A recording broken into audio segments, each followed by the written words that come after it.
Hello दोस्तों, Manju Hindi story में आपका स्वागत है। आज की कहानी है ठाकुर जी की सेवा। आज कई महीनों की कोशिश के बाद सृष्टि अपने पति को मथुरा वृंदावन ले जाने के लिए तैयार कर पाई थी। आदित्य को ऑफिस से छुट्टी ही नहीं मिलती थी। बहुत कोशिश करके छुट्टी मिली थी, लेकिन जाने से एक दिन पहले रात के 2 बजे तक लैपटॉप पर काम करते रहे। सुबह फिर जल्दी उठकर भी मेल करने बैठ गए। सृष्टि सुबह जल्दी उठकर तैयार हो गई। उसने अपनी छोटी सी बेटी स्नेहा को भी तैयार कर लिया। फिर आदित्य के पास आई और बोली, आप अभी तक काम में ही लगे हैं, कब तैयार होंगे, कब स्टेशन पहुंचेंगे, ट्रेन छूट जाएगी। आदित्य ने घड़ी देखी, 4:30 बज रहे थे। अरे अभी तो बहुत टाइम है, नई दिल्ली स्टेशन पहुंचने में आधा घंटा ही लगेगा। चिंता मत करो, पूरी रात में आदित्य केवल 2 घंटे ही सो पाया था। जल्दी से मेल करके नहाने चला गया, जल्दी से तैयार हो गया। देखा तो घड़ी में 5:30 बज चुके थे। आदित्य बोला, सृष्टि मैं कैब बुक कर रहा हूँ, तुम जल्दी से नीचे आ जाओ। तीनों कैब से नई दिल्ली स्टेशन पहुँचे, लेकिन सुबह सुबह इतनी भीड़ थी कि कैब ने 2 किलोमीटर पहले ही उतार दिया था। जाम लग रहा था। वहाँ से बैग लेकर स्टेशन पहुँचे तो देखा ट्रेन छूट गई। ये देखकर सृष्टि को गुस्सा आ गया। क्या फ़ायदा हुआ छुट्टी ली, फिर भी ऑफिस का काम करते रहे। कहीं जाना हो तो ऑफिस वाले पीछा नहीं छोड़ते। एक काम करो, मुझे घर छोड़ दो और ऑफिस चले जाओ। आदित्य बोला, ओहो गुस्सा मत करो, नेक काम के लिए जा रहे हो, ये सब परेशानियाँ आती रहती हैं। एक काम करते हैं, बस से चलते हैं। तीनों कैब से बस अड्डे पर पहुंच जाते हैं। वहां मथुरा के लिए यूपी रोडवेज की बस में चढ़ जाते हैं। सीट तो मिल जाती है, लेकिन बस की कंडीशन इतनी ख़राब थी कि लग रहा था पता नहीं कैसे मथुरा पहुंचेगी।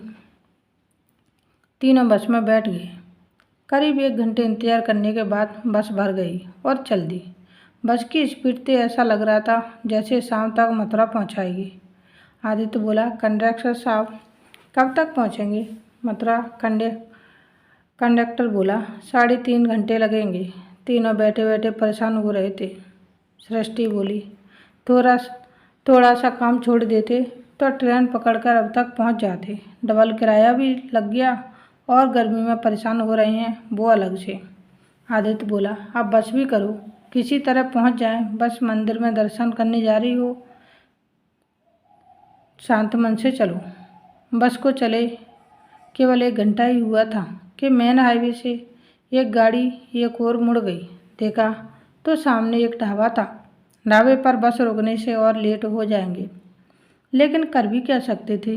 तीनों नीचे उतरकर सामने पड़ी मेज कुर्सी को देखकर उस पर बैठ गए। तभी एक छोटी सी बच्ची पसीने से लथपथ उनके पास आई। बच्ची बोली, साहब लस्सी पी लीजिए, 10 रुपये का गिलास है। आदित्य ने ध्यान से बच्ची को देखा। उसने एक स्टैंड पकड़ा था, उसमें 4 गिलास लस्सी के थे। वह बच्ची फटे पुराने कपड़े पहने, पसीना उसके चेहरे को भिगो रहा था। आदित्य बोला, ठीक है बेटा, 3 गिलास मेज पर रख दूँ। तभी सृष्टि बोली, अरे 3 नहीं, बस 2 ही गिलास ले लो, इसने लस्सी नहीं पी थी। आदित्य बोला, बेटा तुम 3 गिलास रख दो। बच्ची ने 3 गिलास मेज पर रख दिया। आदित्य ने उसे 30 रुपये दे दिए। पैसे लेकर वह बच्ची चल दी। आदित्य ने उसे रोका, बेटी ये 1 गिलास तुम्हारा है, बहुत गर्मी है, तुम लस्सी पी लो। बच्ची बोली, नहीं साहब, मैं नहीं पी सकती। मैं ऐसा करती हूँ, आपके 10 रुपये वापस कर देती हूँ। आदित्य बोला, नहीं, पैसों की ज़रूरत नहीं, तुम पी लो, तुम्हारे मालिक को तो पैसों से मतलब है ना।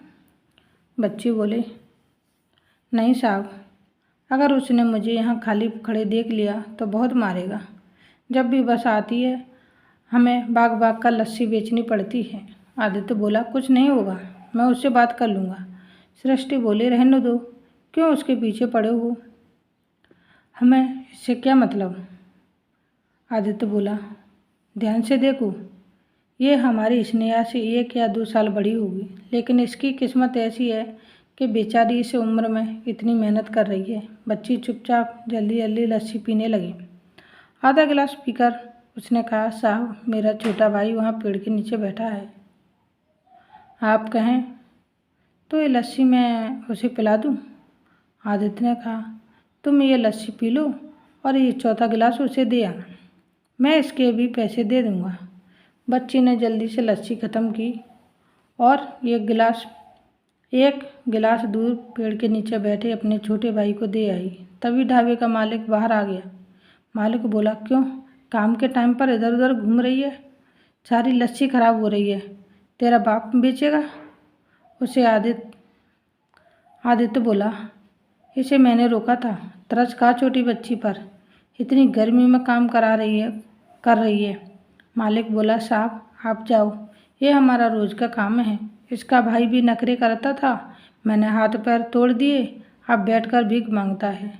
आदित्य को बहुत गुस्सा आया, लेकिन वह पत्नी और बच्ची के कारण चुप रह गया। बच्ची बोली, मालिक गुस्सा मत करो, मैं अभी लस्सी बेच देती हूँ, और दोनों चले गए। आदित्य ने फ़ोन पर किसी से बात की। कुछ ही देर में उस इलाके के पुलिस इंस्पेक्टर 4 पुलिस वालों के साथ वहां आ गए। बच्चों से काम करवाने के कारण ढाबे के मालिक को गिरफ्तार कर लिया। बच्ची बोली, साहब ये क्या किया, आपने हमारी रोजी रोटी ही छीन ली, अब तो लगता है हम भूखे मर जाएंगे। सृष्टि को कुछ समझ नहीं आ रहा था कि ये सब क्या हो रहा है। आदित्य ने बच्ची और उसके भाई को अपने साथ बस में चढ़ा लिया। 3 घंटे बाद बस मथुरा पहुंच गई। मथुरा पहुंचकर आदित्य ने पता किया, एक अनाथ आश्रम में बच्ची और उसके भाई को जगह मिल गई, जहां दोनों पढ़ भी सकेंगे और रहना खाना सब आश्रम की ओर से होगा। वहां जाते ही आश्रम की ओर से दोनों को नए कपड़े मिल गए। वहां से निकलते समय बच्ची ने आदित्य के पैर पकड़ लिए।